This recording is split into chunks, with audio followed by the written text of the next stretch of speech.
Yes friends, dentist को सबसे ज्यादा पूछा जाने वाला सवाल कि आखिर दांतों में मसाला कैसे भरते हैं। जो टूथ फिलिंग होता है, डेंटल फिलिंग, वो दांतों में मसाला कैसे भरा जाता है, उसके बारे में आज के वीडियो में बात करेंगे। आज का वीडियो बहुत ही खास होने वाला है क्योंकि आज के वीडियो में हम बात करेंगे कि दांतों में मसाला भरवाना चाहिए या नहीं भरवाना चाहिए और किन किन कंडीशंस में हम ये फिलिंग या तो मसाला भर सकते हैं। अलग अलग प्रकार के फिलिंग भरवाने का आखिर कितना खर्चा आता है और अगर ये मसाला भरवाते हैं तो बाद में वो कितने साल टिकता है, यानी कि उसका ड्यूरेशन ऑफ ट्रीटमेंट क्या होता है। तो फ्रेंड्स नमस्कार, मैं डॉक्टर मितुल सोजित्रा। अगर आपने ये चैनल को सब्सक्राइब नहीं किया और नए हैं तो सब्सक्राइब करके बेल आइकन को प्रेस करें और चलो करते हैं शुरुआत। यस फ्रेंड्स, तो अभी बात करते हैं कि ये जो मसाला भरते हैं या तो हम जो डेंटल फिलिंग्स करते हैं वो कब करते हैं। तो उसके पहले जल्दी से दांतों की रचना को समझते हैं। दांतों की रचना में 3 लेयर होते हैं। सबसे पहला व्हाइट वाला लेयर जिसको हम इनेमल कहते हैं, उसके बाद येलो वाला लेयर जिसको हम डेंटिन कहते हैं, और दांत की नस जो रेड कलर की है वो हमारा थर्ड लेयर यानी पल्प होता है। अब जब दांतों में सड़न लगना स्टार्ट होती है, कि जैसे कि आप यहाँ पे देख रहे हैं कि ये जो शुरुआत की सड़न है, यहाँ पे पेशेंट को कोई भी प्रॉब्लम नहीं होता है, खाली ब्लैकिश स्पॉट जैसा बाहर से दिखता है। वो कंडीशन में यहाँ हम अगर इंटरनल स्ट्रक्चर में समझे तो सड़न है वो खाली ऊपरी हिस्से तक, यानी कि फर्स्ट लेयर जो व्हाइट वाला इनेमल है वहां तक सीमित होती है।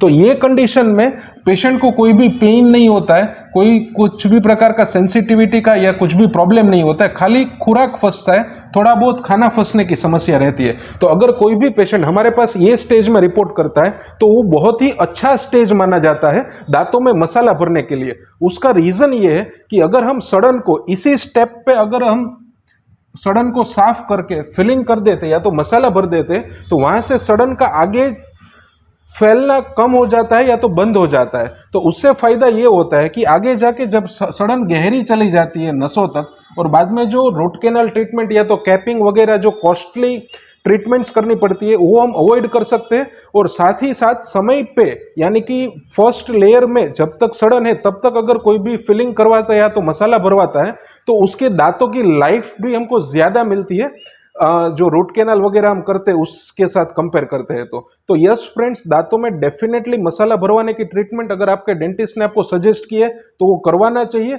और समय रहते करवाना चाहिए। और इसीलिए क्योंकि जब दांतों में सड़न ये फर्स्ट लेयर पे होती है तो पेशेंट को कोई भी दर्द या तो सेंसिटिविटी नहीं होता है।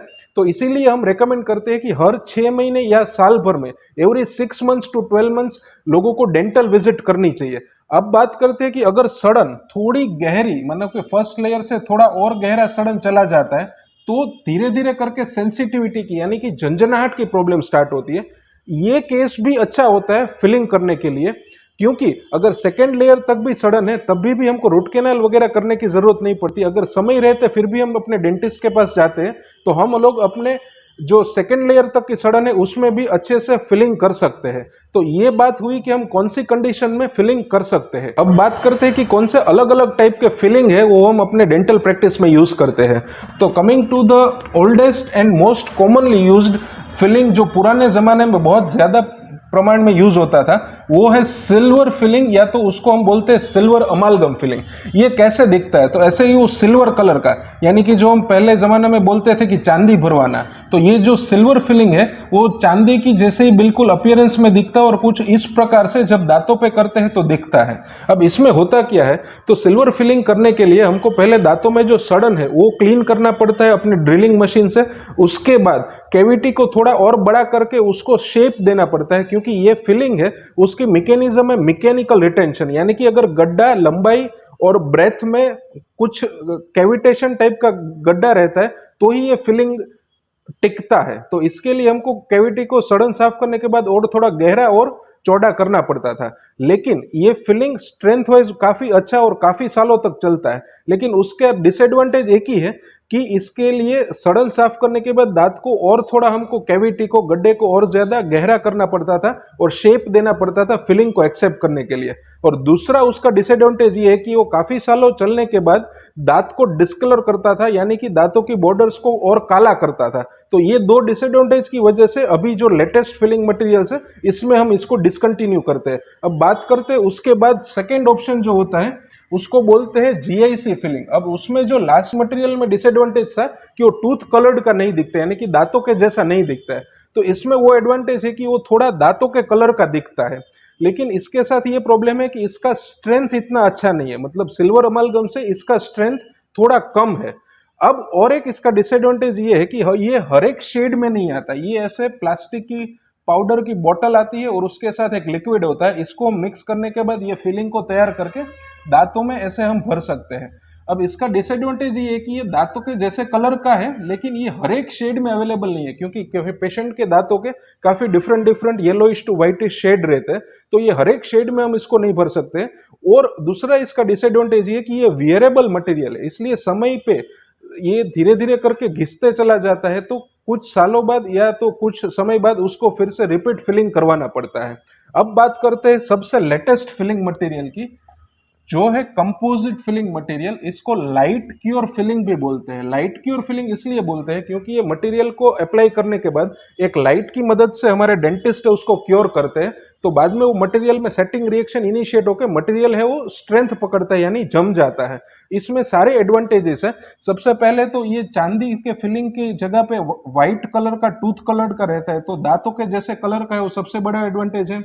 बाद में हर एक शेड में अवेलेबल रहता है, तो हर एक अलग अलग शेड में जैसा भी पेशेंट के दांत का शेड हो उसमें ये अवेलेबल रहता है, और उसकी स्ट्रेंथ भी काफी अच्छी है, यानी कि हर एक चीज है जो वो कंपोजिट फिलिंग में एडवांटेज है। इसलिए रिसेंट टाइम्स में, यानी कि हाल की हमारी डेंटल प्रैक्टिस में सबसे ज्यादा यूज होने वाला कोई भी मसाला या तो फिलिंग मटेरियल है, वो है कंपोजिट फिलिंग मटेरियल। अब बात करते हैं कि ये जो अलग अलग प्रकार के फिलिंग मटेरियल है, जो मसाला भरने के जो टाइप्स है, उसमें खर्चा कितना आता है। तो सबसे पहले जो सिल्वर फिलिंग, यानी कि जो चांदी भरवाने का जो प्रोसीजर है, उसमें खर्चा अराउंड 600 रुपए से लेके 1000 रुपए तक आता है। ये खर्चा आपके डेंटिस्ट और आपके टूथ की कंडीशन पे और आप कहां पे करवा रहे हो उसके ऊपर वेरी कर सकता है। अगर कोई भी ग्लास आइनोमर फिलिंग या तो जीआईसी फिलिंग, जो बीच वाला हमने देखा सेकंड ऑप्शन, वो करवाता है तो उसका खर्चा अंदाजित 500 से रुपए से लेके 800 रुपए तक आता है। और ये जो लेटेस्ट कंपोजिट फिलिंग है, अगर हम ये करवाते हैं जो लाइट क्योर वाला फिलिंग है, तो उसका खर्चा 700 रुपए से लेके 1500 रुपए के बीच में आ सकता है। अब बात करेंगे कि ये जो फिलिंग्स है उसकी ड्यूरेबिलिटी या तो जो ट्रीटमेंट हो कितने समय तक टिकता है। तो coming to the next slide, इसमें अलग अलग टाइप की कंडीशंस रहती है। जैसे कि किसी को सड़न है वो दांतों के खाली ऊपरी हिस्से में, तो डेंटिस्ट क्या करते हैं, ये सड़न को साफ करने के बाद वहां पे फिलिंग को प्लेस करते हैं। तो अगर आपका फिलिंग है वो चारों तरफ से नेचुरल टूथ स्ट्रक्चर से अगर सराउंडेड है और फिलिंग बीच में है, तो ये केस में काफी सालों तक फिलिंग चलता है, 5 साल 10 साल 15 साल तक भी फिलिंग चलता है, और पेशेंट्स बोलते हैं कि 10-10 साल तक ये फिलिंग करवाए और कुछ प्रॉब्लम नहीं आया।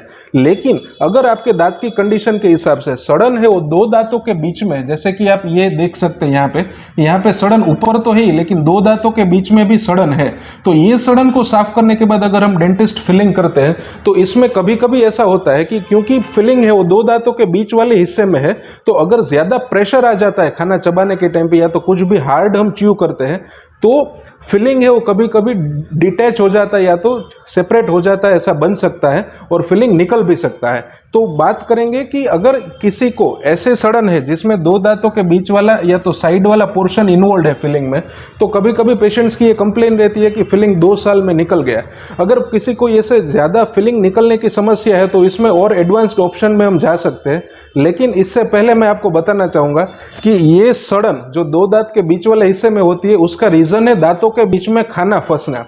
तो फ्रेंड्स, ये वीडियो के अंत में मैं आपको ऐसा लिंक शेयर करूंगा कि जिसमें दांतों के बीच में खाना फंसने की समस्या से आप कैसे छुटकारा पा सकते हो और ऐसी कौन सी टेक्निक और ब्रशिंग आप यूज कर सकते हो कि जिसके हिसाब से ये सड़न होने ही ना पाए और आपको ये टाइप का फिलिंग करवाने की जरूरत ही ना पड़े।